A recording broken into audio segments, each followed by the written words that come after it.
اہل سنت و جماعت جڑے نہ صدیق دے گستاخ نے نہ علی دے گستاخ نے جویں نبی نے ابو بکر نو منوایا ہے اسی نبی دے دتے ہوئے ابو بکر دے مسلے نو بھی مننے آئے جنہاں نو نبی نے جھنڈا عطا فرمایا ہے اسی علی دے جھنڈے نو بھی مننے آئے او میں کہ صدیق دے مسلے نو بھی منیا علی دے جھنڈے نو بھی منیا تیرے تے رب راضی ہو جائے گا یہاں جو لوگ ایسے آئے نے جنہاں خالی صدیق دے مسلے نو من کے بے دیواراں تے لکھنا شروع کر دیتا ہے میں نوکر صحابہ دا میں نوکر صحابہ دا میں نوکر صحابہ دا یا ابو بکر دے مسلے نو چھڈ کے علی دے جھنڈے نو منیا ہے وہ کہندے نے میں نوکر علی دا میں نوکر علی دا میں کیا سنیا تانوں مبارک ہوے تسی ابو بکر دے مسلے نو بھی منتے ہو علی دے جھنڈے نو بھی منتے ہو تسی دنیا نو دسنا چاہندے ہو اسی یا صدیق دے بھی نوکر آئے اسی علی دے بھی نوکر آئے اور حضور علیہ الصلوۃ والسلام نے فرمایا علی کا ذکر کرنا بھی عبادت ہے علی نو تکنا بھی عبادت ہے علی کا ذکر سننا بھی عبادت ہے یعنی علی کا ذکر سن رہے ہوتے عبادت ہے علی کا ذکر کر رہے ہوتے عبادت ہے علی کی زیارت کر رہے ہوتے عبادت ہے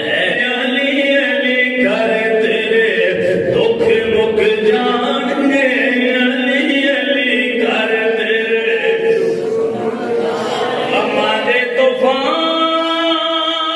تیرے نیڑے نہیں آن گے علی علی کر تیرے اے ابو بکر میں بھی مصطفیٰ کو سنے علی جنت دا ٹکٹ اونوں عطا فرمان گے جن دے اوتے صدیق اور لائی وجہ پتہ چلیا علی کو ٹکٹ حاصل کرنا بھی ضروری ہے اور ابو بکر صدیق دی مہر لگنا بھی ضروری ہے پتہ چلیا مقام علی سمجھنا ہے اور سبب اسی یہ بنا رہے ہو کہ رسول اللہ دی بیٹی علی دے گھر ہے میں کیا اسی مننے ہاں رسول اللہ دی صاحبزادی حضرت علی مرتضیٰ دے نکاح وچ آئیاں علی دا بڑا مقام ہے لیکن بھائی ترازو کے رکھدے ہویاں یہ عظمت دا سبب یہ سمجھنے کہ یہ شانہ اللہ نے حضرت عثمان غنی نو 2 بار عطا فرمائی ہے میں کہتے علی ایک نور والے ہون تے عظمت ہو سکتی ہے کہ عثمان اللہ نے 2 نور عطا فرمائے تے عثمان اللہ نے عظمت زیادہ عطا فرمائی ہے یعنی کسی ہستی تمہیں ایک اپنا ذاتی اناد اور بغض کی وجہ تو پاک ہستیاں دی مخالفت نہیں کرنی اللہ اور اللہ دے رسول جنہ دی عظمتاں بیان کیتیاں نے انہاں نوں مننا والے حق تے لازمی ہے